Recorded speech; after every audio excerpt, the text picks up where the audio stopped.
This is Algebra 3 with Trig, working on Unit 3 review. We're going to first talk about direct and inverse variation.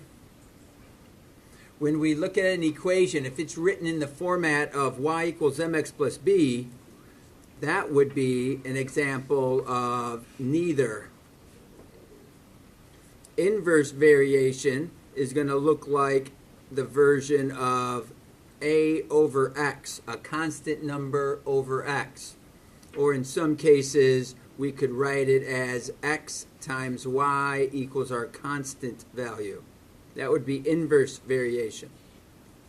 Direct variation looks very similar to y equals mx plus b. It just has no b value. So it's y equals a of x. A is just a constant, kind of like m for slope. Doesn't matter.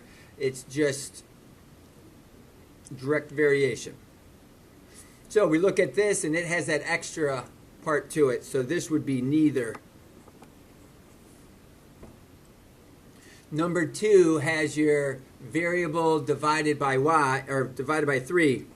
So people get confused by that, thinking that it's a fraction, that you would have your variable in the denominator. But it's not. It's your constants in the denominator. So it's more like 1/3 times x. That's direct variation. A lot of people call that inverse variation because they see the fraction. Over here, we see them in the opposite order. You usually want y by itself. So you can either multiply by y and divide by the x, or you can look at it as multiplying the y over 2 the x, and you have your multiplying to get your constant. That is inverse variation.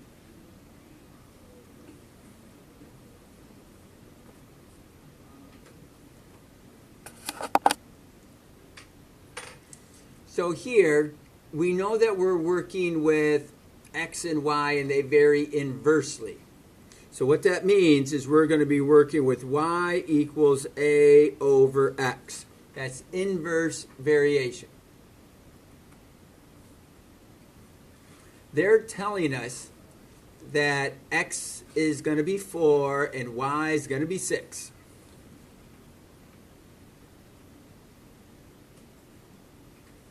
So I can plug those numbers in. If I multiply, bring my x up to multiply, I get 24 equals a. So that's my constant. So now I can write an equation, y equals 24 over x. I had to use the 4 and the 6 to figure out my a value.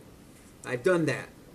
Now I'm going to use this new equation to solve for y when x is a half. How would I do that? What's 24 divided by a half?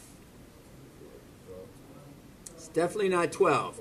24 divided by 2 is 12. Remember to multiply by the reciprocal, and that gives us 48.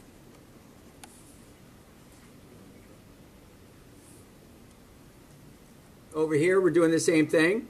Y equals a over x. Y is 1/12. 48 is the x value. When we multiply, get the a by itself, we get 48 over 12 equals a. That looks like a is going to be the number 4. So we can write our equation 4 over x. Y equals 4 over x. That's our equation. That's our inverse variation. We used the 48 and the 1/12 to figure out a was 4. Then we used that 4 in our equation. Write an equation relating x and y. Then we're going to use 1/2, and what is that? What's y divided by, or actually y equals 4 divided by a half. That's going to be 8. We multiply by the reciprocal, and we get 8.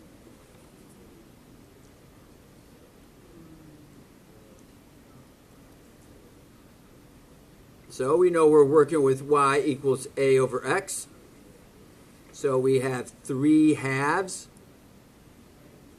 equals a over 4 thirds. That's a little sloppy. Let's see if I can clean that up.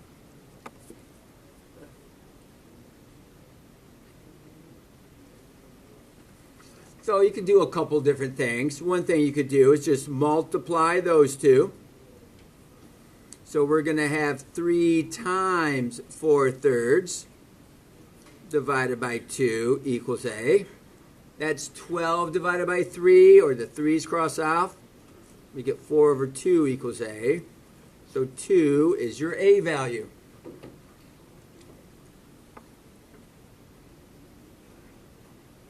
There's your equation. What is 2 divided by a half?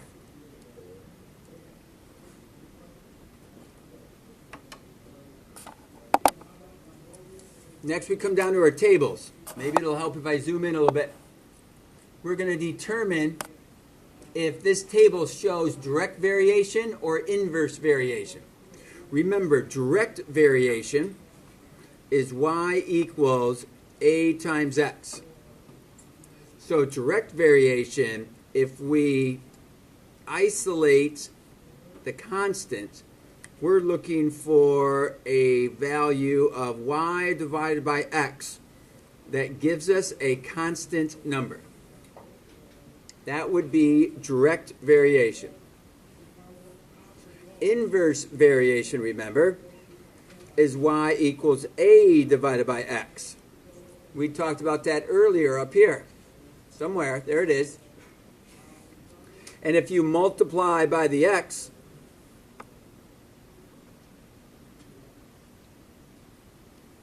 when you multiply x times y, you get a constant. So those are the two formats we're doing. To use inverse variation, we're going to multiply x and y, and do we get a constant? So for this one, when we multiply x and y together, 1 times 7.5, I get 7.5. When I multiply 4 times 30, I get 120. Did I get a constant? Definitely not. Here would be an example of 10 times 75 gave me 750. That's not a constant. Not inverse variation. Okay, maybe it's direct. Let's see if it's direct.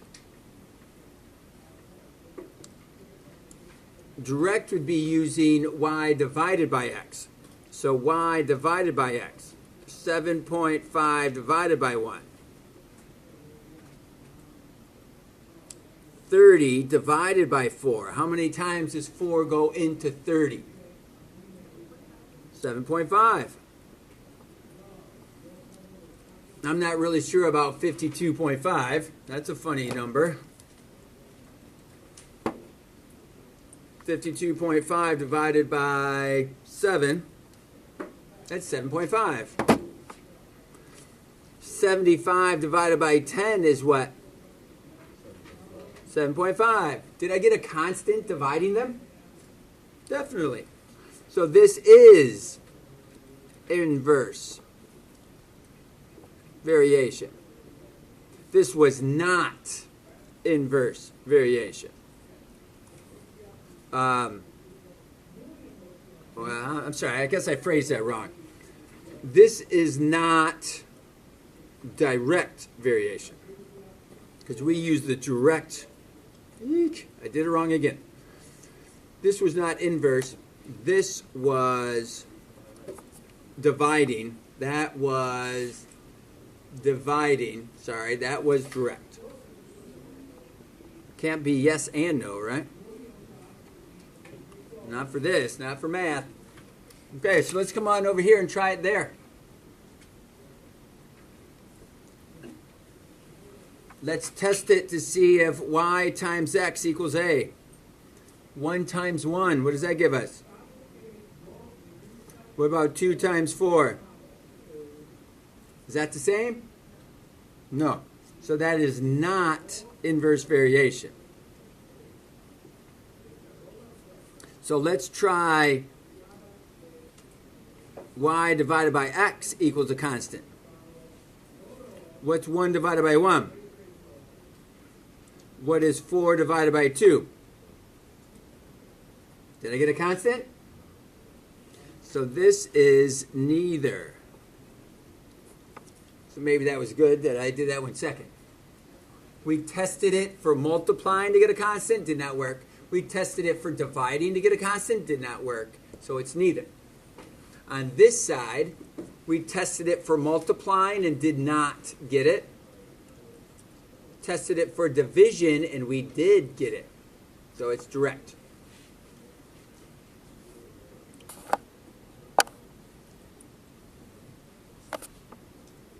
A dishwasher uses 65 gallons of water to wash 5 loads of dishes. The number of gallons of water used to wash dishes varies directly. There it is. They tell you what to use. Varies directly with the number of loads of dishes you're doing.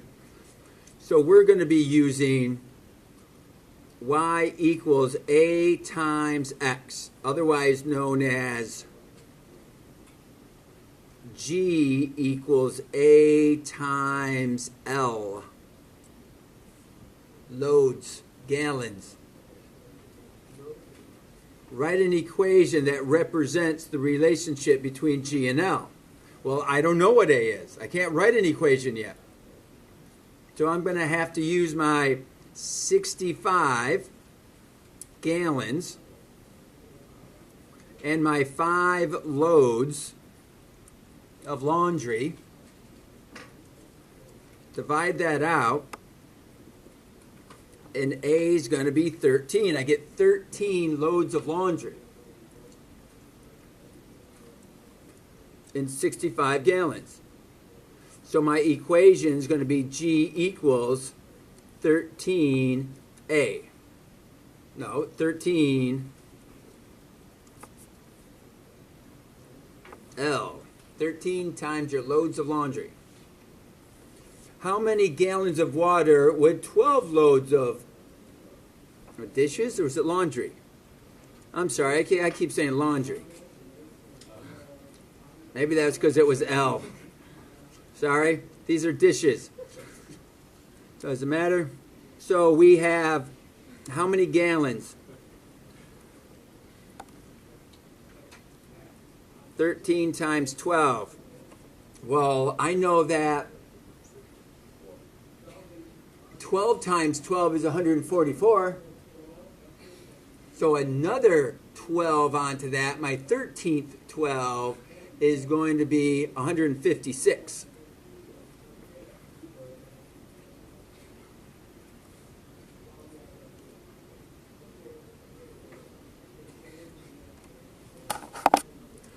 Five loads of laundry uses that much.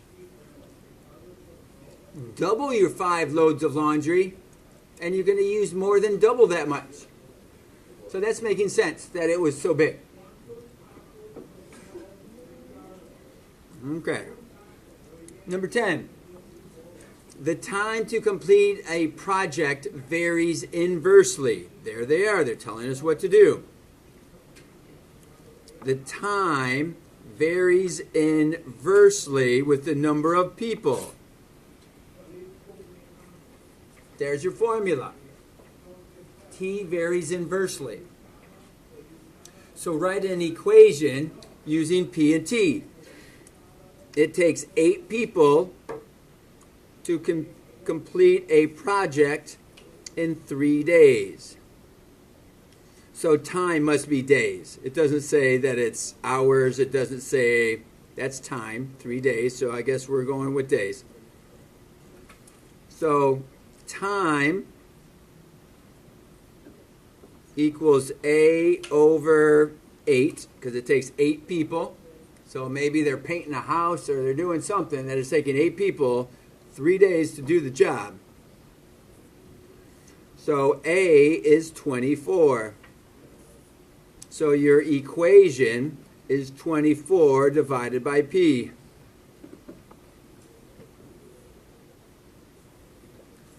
How long would it take 12 people to complete the project?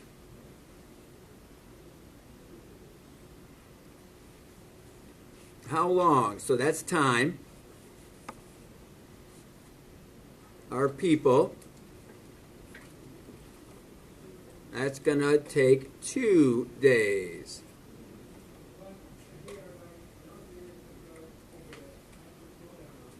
So then if you're doing a business, I talked about painting, I think, or something like that, you have to decide if getting the job done sooner allows you to get another job, make more money in a week. Is that enough to pay the extra people that it takes to do the job? That's how you run a business.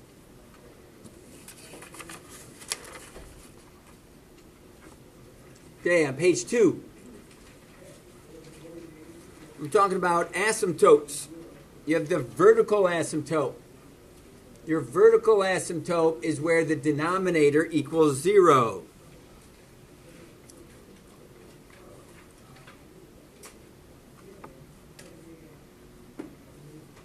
That's your denominator equaling 0. So in this case, the denominator is going to equal 0 when x equals 2. The horizontal asymptote, in this case, is the k value. This has a k value. So it's y equals 1.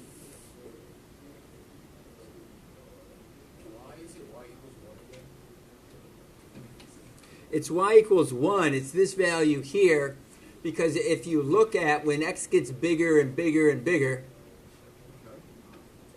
this fraction becomes smaller, smaller, and smaller. When we take 4 and divide it by 10 minus 2, we get a value. When we take 4 and divide it by 100 minus 2, we get even a smaller. Oh, I didn't divide it, did I? Okay, that's a problem. 4 divided by 100 minus 2, we get even a smaller number. Did it again. So when x gets bigger, regardless that 2 is irrelevant, right? Doesn't really, oh, you can't really see all the numbers, can you? Sorry about that one. That one didn't really belong there. I never divided. But it even get a smaller number. So when x gets bigger, we get smaller. So we're approaching 0 right here. This approaches 0. And I'm adding 1 to the 0, so it's going to approach 1. So that's why it approaches 1. Good question. Let's look at this next one. Notice this next one's written in a different format. This isn't written with a constant on top. So our vertical asymptote is still denominator equals 0. So we're going to get 2x minus 3 equals 0 and x equals 3 halves. That's your vertical asymptote. Your horizontal asymptote, bless you, degree of numerator is less than, oh, actually, it's not less than, is it? It's equal to. 1 is the degree and 1 is the degree. So I'm sorry, it's not less than, it's equal to. The degree of the numerator is equal to degree of denominator. which means we use the leading coefficients.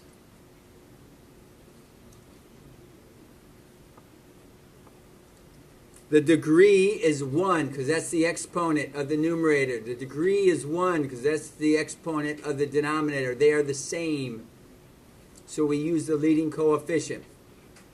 On this one, the degree of the bottom was bigger. It grew faster than the top. So that means it approached 0. And then we added the 1. What do we get here? What's our vertical asymptote?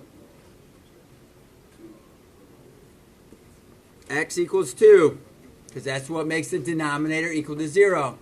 What's your horizontal asymptote? The degrees are the same, so you use the leading coefficient. Good job. Okay, let's try some graphing.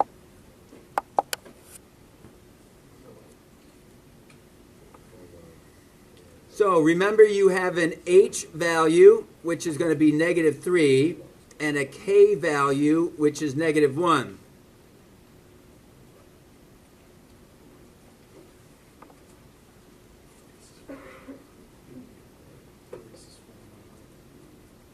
So essentially we have that. Your A is this constant number. The H, that's going to be your vertical asymptote. That's how far it goes horizontally, right or left. So your vertical asymptote is going to be -3.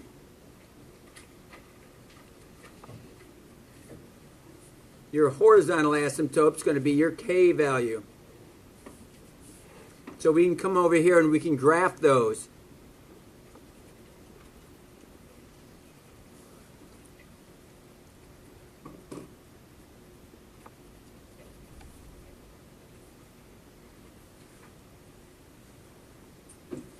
Now, what I suggested to you before is to make a table based off of 1 over x. Don't worry about h and k right now. Make a table based off of this basic equation. So 0 is my value that x can't be. When 1 is bigger, when x is 1, I get 1. When x is larger than that, I'll skip a few. Let's go to like 3. We get 1/3. If I go the other way, -1 gives me -1. -3 gives me -1/3. So what we would do is come over here to our asymptote where we have this new origin location, the intersection of the asymptotes, and make this be your table. 1 to the right, 1 up. 3 to the right, 1/3 up. And that would be the direction of your curve.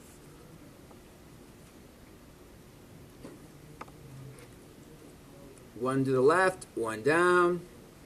3 to the left, 1/3 down. And that would be your curve. There, we did it.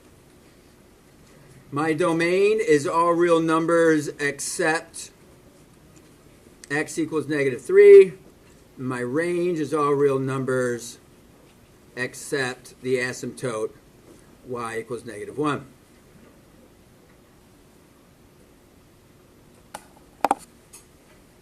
Let's get in this last graph here for this video. Do you see how this one's different? It has an x on top. So the degree of the top is the same as the degree of the bottom. So our horizontal asymptote is 4 over 2. So it's y equals 2.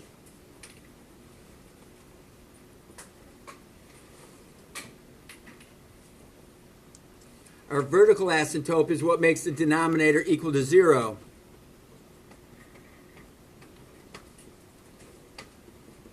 So that's x equals 1. And we should label our graphs. I didn't do that earlier. Should label our graphs like so. Now we know what our domain is. It's all real numbers except the asymptote, and all real numbers except the asymptote. We'll do that later. Now, in terms of a table, there is no great way to do a table. We don't have a basic graph of this equation. This isn't H and K. This has an X on top. We can't do a separate equation for that. So we're just going to do this real equation. So we have a vertical asymptote at 1. I can't get an answer when I plug in 1. Now I'm going to pick numbers to the right of that and pick numbers to the left of that.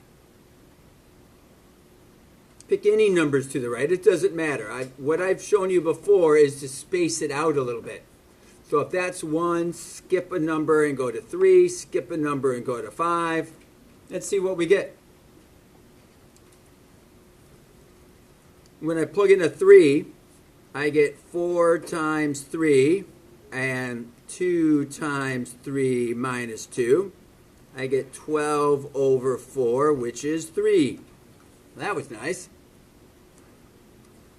And 5, I get 4 times 5, and I get 2 times 5 minus 2. That's 20 over 8. 4 goes into that 5 times, 4 goes into that 2 times. So that's 2.5. So we could plot those. When you're at 3, you're up to 3. When we're at 4, we're at 2.5. You see how I stayed on the same side of the asymptote?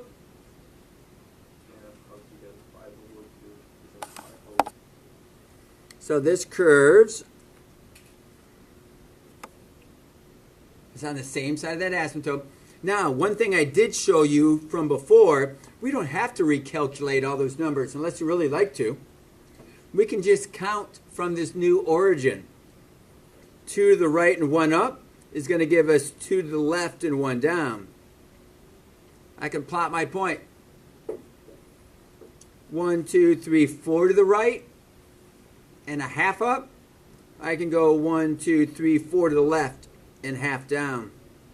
It's going to be symmetrical with the asymptotes, so you don't have to keep calculating if you don't enjoy working with those fractions. There you have it. So our domain is all real numbers except x equals 1, and all real numbers except y equals 2.